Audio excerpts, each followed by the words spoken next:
सोमवारपासून सुरू होणाऱ्या विमान सेवेचं बुकिंग आजपासून सुरू होणार आहे। दुपारी 12:30 वाजता म्हणजेच अगदी थोड्या वेळानंतर बुकिंगला सुरुवात होणार आहे। सोमवारपासून देशांतर्गत विमान सेवेला सुरुवात होतीये।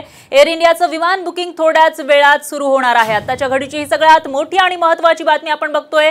लॉकडाऊनच्या चौथ्या टप्प्यामध्ये विमान सेवेला सुरुवात होणार आहे। सोमवारपासून विमान सेवा सुरू होणार आहे। देशांतर्गत विमान सेवा सुरू होती आणि त्याच पार्श्वभूमीवर एअर इंडियाचं तिकीट बुकिंग आता काही वेळानंतर सुरू होणार आहे। 12:30 वाजता एअर इंडियाच्या तिकीट बुकिंगला सुरुवात होतीये।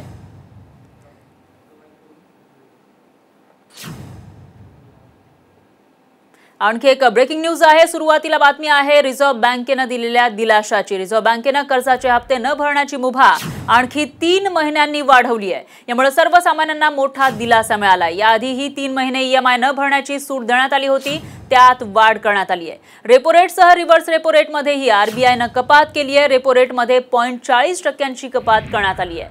त्यामुळे कर्ज स्वस्त होऊन व्याजदर कमी होणार आहे। तर 4.40 वरून रेपो रेट आता 4% करण्यात आलाय। त्याचबरोबर जगभरामध्ये मंदीचं वातावरण राहणार असल्याचा अंदाज आरबीआयचे गव्हर्नर शक्तिकांत दास यांनी व्यक्त केलाय। तर कृषी क्षेत्राबाबत त्यांनी सकारात्मक आणि आशादायी चित्र निर्माण होण्याची शक्यताही वर्तवली आहे। बाजारातील मागणीमध्ये तब्बल 7% घट झाली असल्याने अर्थव्यवस्थेला मोठा फटका बसल्याचं ते म्हणाले।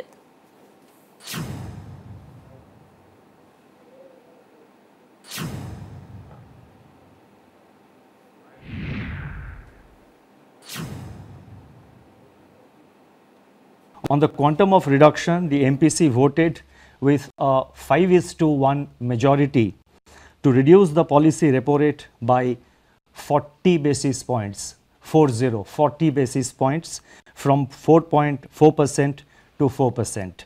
Consequently, the MSF rate and the bank rate now stand reduced to 4.25% and reverse repo rate stands reduced to 3.35%. तर आरबीआयने सर्वसामान्यांना मोठा दिलासा देण्याचा प्रयत्न केलेला आहे। रेपो रेट आणि रिव्हर्स रेपो रेट मध्ये कपात करण्यात आली आहे। त्याचबरोबर आणखी 3 महिने ईएमआय नाही भरलं तरी चालणार आहे। तर कर्जाबाबत आरबीआयने मोठा निर्णय घेतलेला आहे आणि आजच्या पत्रकार परिषदेमध्ये शक्तिकांत दास यांनी कोणते महत्त्वाचे टॉप 5 मुद्दे मांडले त्यावर एक नजर टाकूयात ग्राफिक्सच्या माध्यमातून।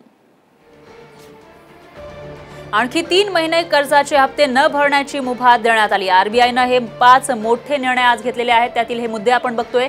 रेपो रेट मध्ये 4.40 वरून ते आता 4% आलेले आहेत। 40 बेसिक पॉइंटची कपात यात करण्यात आली आहे। तर जीडीपी शून्याच्याही खाली जाण्याचा अंदाज आजच्या या पत्रकार परिषदेत शक्तिकांत दास यांनी वर्तवलाय।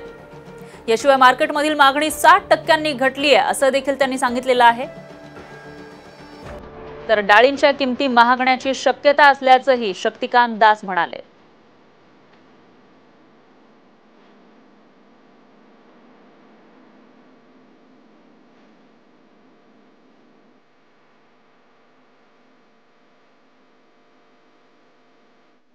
दरम्यान आरबीआय गव्हर्नर शक्तिकांत दास यांनी केलेल्या घोषणेनंतर शेअर बाजारात मात्र पडझड पाहायला मिळाली आहे। घोषणा झाल्यानंतर अवघ्या 1 तासात शेअर बाजार 400 अंकांनी कोसळला। तर निफ्टीचीही पडझड झाली। लॉकडाऊनचा मोठा फटका शेअर बाजाराला बसला होता आणि गेल्या काही दिवसांमध्ये शेअर बाजारात सुधार होत होता। मात्र आज पुन्हा शेअर बाजार गडगडलाय। त्यामुळे गुंतवणूकदारांना मोठा धक्का बसला।